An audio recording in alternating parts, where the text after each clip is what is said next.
안녕하세요. 코알라 코딩입니다. 리액트 기초 강좌 두 번째 시간에는 컴포넌트에 대해서 학습해 보겠습니다. 저번 시간에 설치한 리액트 테스트 앱을 실행해서 리액트 애플리케이션의 기본 구조를 살펴보겠습니다. 리액트 앱을 실행하실 때는 먼저 윈도우 탐색기를 열고 실행하실 앱이 있는 폴더로 이동하여 주십시오. 그 후 비주얼 스튜디오 코드를 여시고 리액트 앱의 폴더를 에디팅 창으로 드래그하여 최상위 폴더로 열어주세요. cmd 입력 방식으로 명령을 내리는 방식이 익숙하지 않은 경우가 많으므로 이 방법을 사용하시는 것이 훨씬 쉽습니다. 자, 그럼 이제부터 리액트 애플리케이션의 기본 구조를 살펴보겠습니다. 저희가 리액트 앱을 설치하면 기본적으로 설치되는 폴더와 파일들이 보이는데요. 그 중에서 먼저 노드 모듈스라는 폴더가 확인이 됩니다. 이 노드 모듈스는 리액트 애플리케이션 개발 시에 프로젝트가 의존하는 모든 패키지나 해당 패키지의 종속성 파일들이 저장되는 곳으로 이 폴더를 열어보시면 웹팩과 리액트 폴더가 생성되어 있음을 확인할 수 있습니다.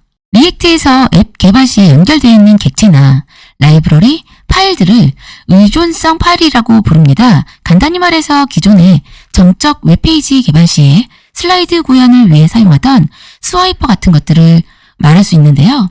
기존 웹페이지는 헤드 태그 사이에 외부 파일을 주입하여서 사용했다면 리액트는 패키지 JSON이나 패키지 락.json 같은 파일에 의존성 관계와 정보를 JSON 형식으로 작성한 후에 실제 파일은 노드 모듈스라는 폴더에 저장하게 됩니다. 그럼 이번에는 패키지 JSON 파일에 대해서 알아보겠습니다. 패키지 JSON을 열어보시면 지금 저희가 작업하고 있는 프로젝트의 이름과 그리고 버전 그리고 디펜던시즈라는 키에 의존성 파일들의 이름, 버전 등등이 기록되어 있는 것을 확인할 수 있습니다. 그리고 스크립트라는 키에 리액트에서 사용하는 스크립트 명령어들도 기록되어 있는 것이 확인이 되는데요. 이렇게 패키지 JSON 파일들은 저희가 리액트 앱을 개발하면서 사용할 수 있는 여러 가지 정보, 설정 정보에 관련된 그 내용이 기록되어 있는 파일입니다. 그러면 이번에는 패키지 락.json이라는 파일을 한번 열어볼게요. 패키지 락.json 파일을 확인해 보시면 디펜던시 부분은 패키지 JSON보다 좀 더 상세한 디펜던시의 정보가 기록되어 있습니다. 이 부분은 여러분들이 수정을 하시게 되면은 오류가 날 확률이 높으니까 시스템에서 자동으로 관리할 수 있도록 그냥 내버려 두시는 것이 좋습니다. 그럼 이번에는 퍼블릭 폴더를 열어서 내용을 살펴보겠습니다. 퍼블릭 폴더에는 정적인 리소스나 그리고 인덱스 HTML이 위치하고 있는 곳입니다. 이곳에 있는 파일은 저희가 최종 빌드 시에 자동으로 결과물에 포함이 되는데요. 내용을 보시면 파비콘 ICO와 그리고 매니페스트, 로봇 등등의 SEO와 관련된 파일들이 자리하고 있는 것도 확인할 수 있습니다. 인덱스 HTML 문서를 열어서 확인해 보겠습니다. 퍼블릭 폴더 하위에 인덱스 HTML을 열어보시면 저희가 정적 페이지를 개발하던 HTML을 볼 수 있는데요. HTML의 랭 속성을 여러분들이 개발하시는 컨텐츠에 맞게 KO로 수정하셔서 사용하셔도 되고요. 또 파비콘 같은 것들의 설정을 바꾸실 때도 이 퍼블릭 폴더에 있는 파일의 내용을 다른 것으로 수정하시면 됩니다. 메타 태그라든지 기타 SEO 설정을 수정하실 때에도 퍼블릭 폴더 하위에 있는 이 인덱스 HTML의 내용을 변경하시면 됩니다. 자, 그리고 아래로 내려가시다 보면은 자, 바디 안에 보시면 div 태그, id, 루트 요소가 하나 있는데요. 해당 내용은 리액트 앱이 그려지는 부분으로 임의로 id 부분을 수정하시게 될 경우에 오류가 날 수 있습니다. 그래서 이 부분에 대해서 학습을 진행하도록 하겠습니다. 자, 그러면 id, 루트를 어디에서 사용하고 있는지 한번 찾아보겠습니다. src라는 폴더가 보이실 텐데요. 해당 폴더를 열어보시면 index.js 파일이 확인됩니다. index.js 파일을 열어서 소스 코드를 분석해 보겠습니다. index.js 파일에는요, 상수 루트가 선언되어 있고요. 그 루트 안에 document get element by id, 루트라는 id 루트를 선택해서 루트에 렌더해라고 하는 어떤 함수가 적용되어 있는 걸 볼 수 있어요. 리액트에서는 화면에 어떤 요소를 표현하는 걸 렌더한다, 즉 그려준다 라고 얘기하는데요. 여기에 보이고 있는 앱이라고 하는 애는 리액트에서 저희가 개발할 컴포넌트입니다.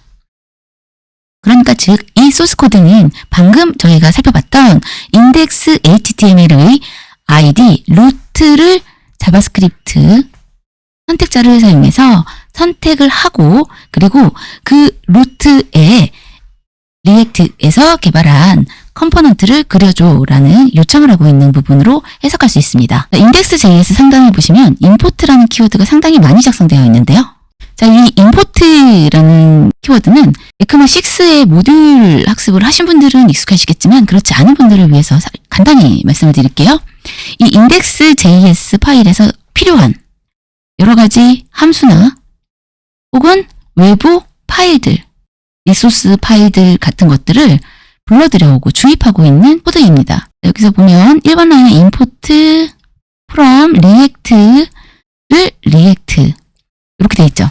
자, react라는 모듈에서부터 react 컴포넌트 한 부분을 가져온 겁니다. 큰 모듈 한 덩어리에서부터 리액트 모듈을 가져온 거고요. 예를 들어서 말씀을 드리면 저희가 jQuery 개발 시에 jQuery에 어떤 그 show라는 메서드를 사용하기 위해서 jQuery의 코어 파일을 전체 여러분들의 HTML로 불러드렸지 않습니까?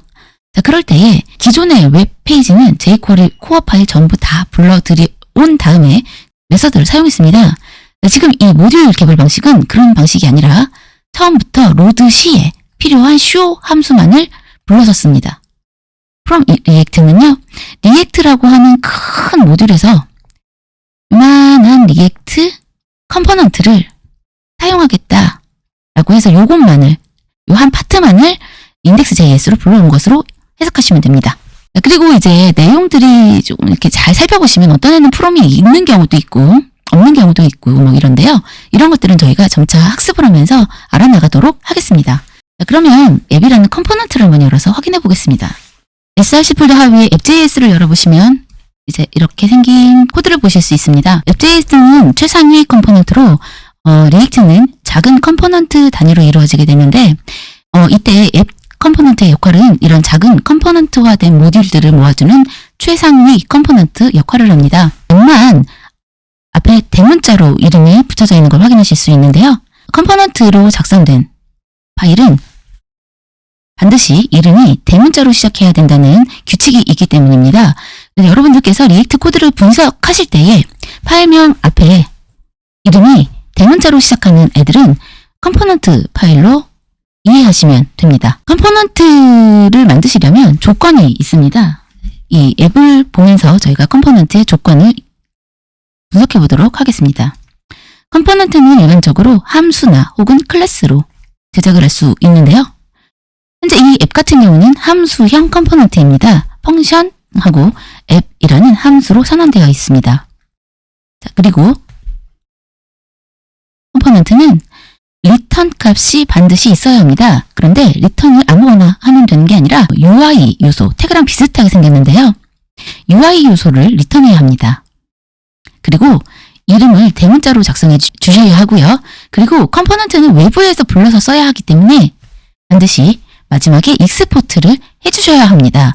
자, 그럼 지금부터 본격적으로 리액트의 컴포넌트를 작성해보는 학습을 시작해보도록 하겠습니다. 비주얼 스튜디오 코드에서 컨트롤 키 누르신 다음 알파벳 J를 누르겠습니다. 그럼 아래쪽에 터미널 창이 열리실 텐데요. 터미널 창에서 npm start 명령어를 입력하여 애플리케이션을 실행하겠습니다. 엔터 치세요. 앱.js의 모든 코드를 삭제해볼까요? JS에서 컨트롤 A 키를 누르시고요.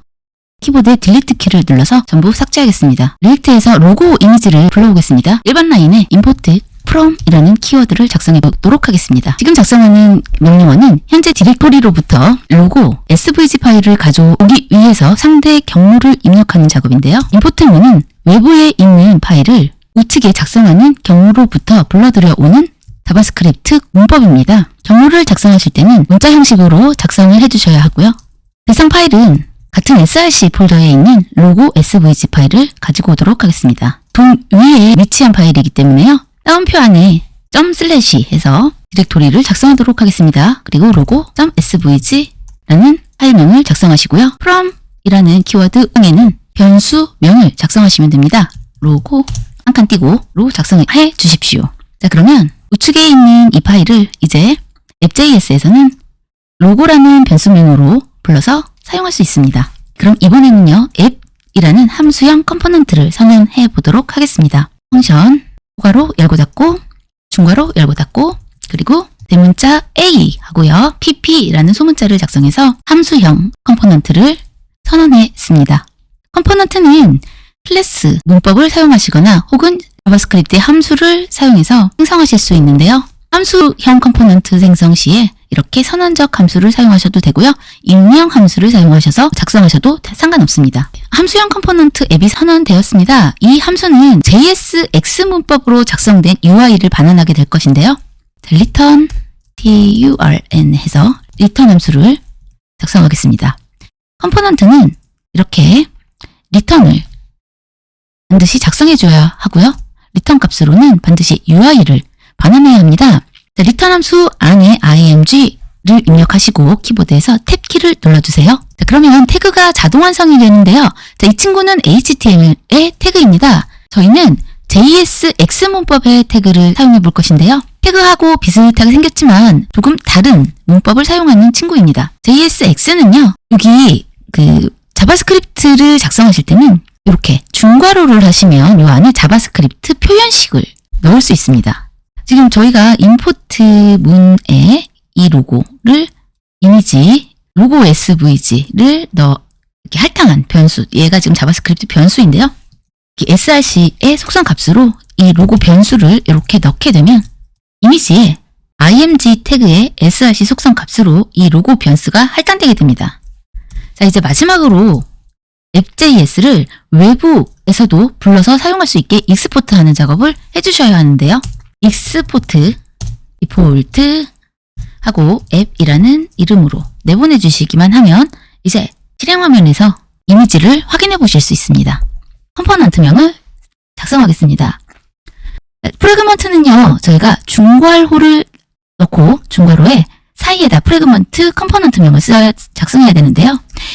어떤 애는 중괄호를 쓰고 차일드, 얘는 지금 중괄호가 없죠?